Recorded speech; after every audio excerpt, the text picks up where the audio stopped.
ইরানের সঙ্গে বাণিজ্যিক সম্পর্ক রাখে এমন দেশগুলোর উপর কঠোর অবস্থানে যাচ্ছে যুক্তরাষ্ট্র। ইরানের সঙ্গে ব্যবসা করা দেশগুলোর বিরুদ্ধে সেকেন্ডারি শুল্ক আরোপের নির্বাহী আদেশে স্বাক্ষর করেছেন মার্কিন প্রেসিডেন্ট ডোনাল্ড ট্রাম্প। যুক্তরাষ্ট্রের স্থানীয় সময় শুক্রবার 6 ফেব্রুয়ারি তিনি এই আদেশে সই করেন। তবে ঠিক কবে থেকে এই শুল্ক কার্যকর হবে সে বিষয়ে এখনও কোনো নির্দিষ্ট সময়সূচি ঘোষণা করেনি ট্রাম্প।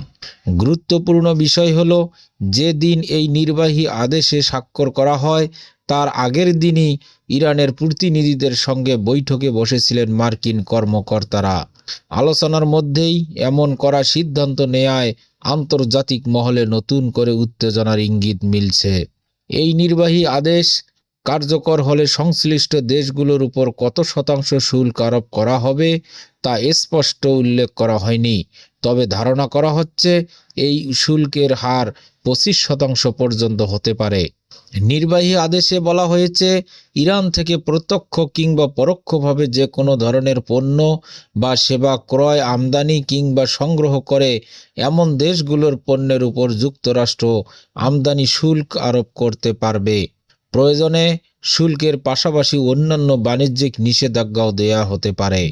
এই আদেশ বাস্তবায়নের জন্য যুক্তরাষ্ট্রের পররাষ্ট্র মন্ত্রণালয়কে বিশেষ দায়িত্ব দিয়েছেন প্রেসিডেন্ট ডোনাল্ড ট্রাম্প। কোন দেশ ইরানের সঙ্গে বাণিজ্যিক লেনদেনে জড়িত রয়েছে তা নিবিড়ভাবে পর্যবেক্ষণ করবে পররাষ্ট্র দপ্তর। এ বিষয়ে ট্রাম্প বলেন, বাণিজ্য সচিব যখন নিশ্চিত হবেন যে কোনো দেশ সরাসরি অথবা অন্য কোনো পথ ব্যবহার করে ইরান থেকে পণ্য বা সেবা আমদানি করছে, তখন সেই সিদ্ধান্তের বিস্তারিত তথ্য পররাষ্ট্রমন্ত্রীকে জানানো হবে। এরপর প্রয়োজনীয় পদক্ষেপ নেওয়া হবে। উল্লেখ্য, গত মাসেই সামাজিক যোগাযোগ মাধ্যমে দেয়া এক পোস্টে ইরানের সঙ্গে ব্যবসা করা দেশগুলোর বিরুদ্ধে সেকেন্ডারি শুল্ক আরোপের হুমকি দিয়েছিলেন ডোনাল্ড ট্রাম্প।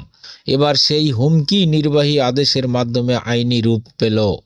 বিশ্লেষকদের মতে, এই সিদ্ধান্ত কার্যকর হলে আন্তর্জাতিক বাণিজ্য নতুন চাপ সৃষ্টি হতে পারে।